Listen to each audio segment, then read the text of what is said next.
আওয়ামী লীগের সভাপতিমণ্ডলীর সদস্য ও সাবেক মন্ত্রী শাহজাহান খানকে গ্রেপ্তার করেছে ঢাকা মহানগর গোয়েন্দা পুলিশ ডিবি। বৃহস্পতিবার ৫ সেপ্টেম্বর দিবাগত রাতে রাজধানী থেকে তাকে গ্রেপ্তার করা হয়েছে বলে ডিবির একটি সূত্র নিশ্চিত করেছে। শাহজাহান খান মাদারীপুর ২ আসন থেকে টানা অষ্টমবার সংসদ সদস্য নির্বাচিত হন। শাহজাহান খান বাংলাদেশ শ্রমিক ফেডারেশনের কার্যকরী সভাপতি। তিনি ১৯৮৬ সালে প্রথমবার স্বতন্ত্র প্রার্থী হিসেবে মাদারীপুর ২ আসন থেকে জাতীয় সংসদের সদস্য নির্বাচিত হন।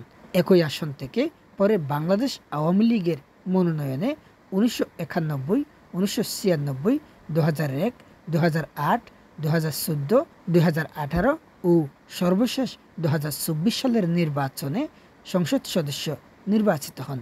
শাহজাহান খানকে ২০০৯ সাল থেকে নৌপরিবহন মন্ত্রীর দায়িত্ব দেয় আওয়ামী লীগ সরকার।